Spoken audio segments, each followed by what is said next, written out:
नमस्कार, आप देख रहे हैं टाइम्स न्यूज और मैं हूं आपके साथ कंचन। 70 करोड़ रुपए की MDMA ड्रग्स के साथ पकड़ाए 5 आरोपियों से पूछताछ में कई महत्वपूर्ण जानकारी हाथ लगी है। करीब 100 करोड़ रुपए की ड्रग्स आरोपियों द्वारा खपा दी गई है। इंदौर आईजी हरिनारायण चारी मिश्र के अनुसार आरोपियों की संपत्तियों का भी पता लगाया जा रहा है। इसके साथ ही बैंक डिटेल्स की जानकारी निकाली जा रही है ताकि आगे की लिंक का पता लगाया जा सके। इंदौर पुलिस ने बड़ी कार्रवाई को अंजाम देते हुए 70 किलो MDMA ड्रग्स की बड़ी खेप के साथ 5 आरोपियों को गिरफ्तार किया है, जिसमें 2 आरोपी तेलंगाना के हैं और 3 इंदौर के हैं। आरोपियों से पूछताछ में कई महत्वपूर्ण जानकारी मिली है। ड्रग्स गिरोह पिछले 2 साल में 100 करोड़ से अधिक की ड्रग्स को खपा चुका है।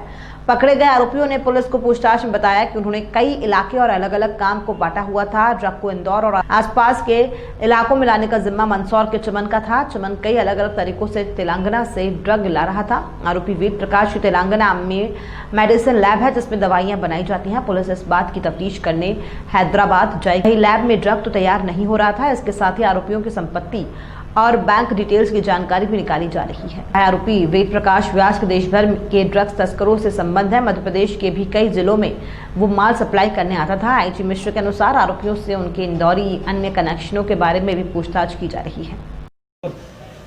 सर, ड्रग्स मामले में क्या अपडेट आया है, क्या नई लेटेस्ट जानकारी? उस पूरे मामले में हम जानते हैं कि अभी तक 5 आरोपी गिरफ्तार हो चुके हैं।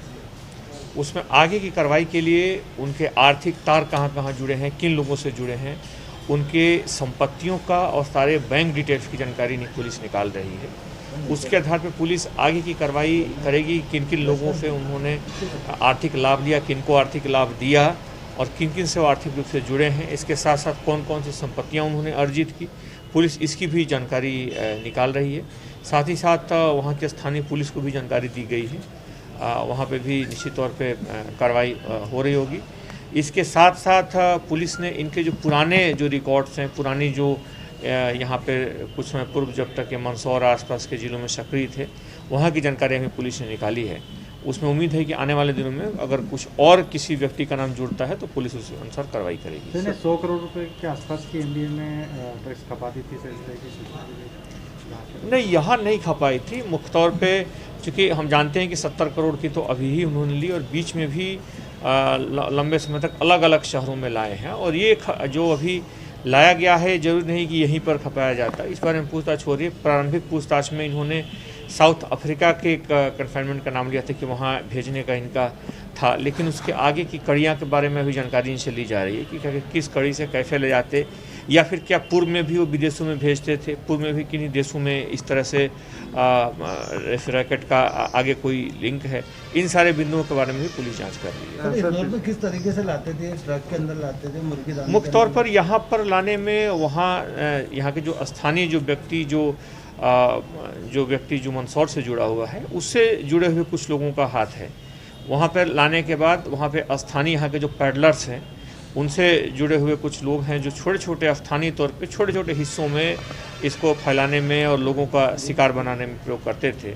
इसमें से कुछ लोग इनसे जुड़े हो सकते हैं। पूर्व में जो रैकेट जो पकड़ा गया है उससे जुड़े हो सकते हैं। तरीका क्या रहता था इनका लाने का?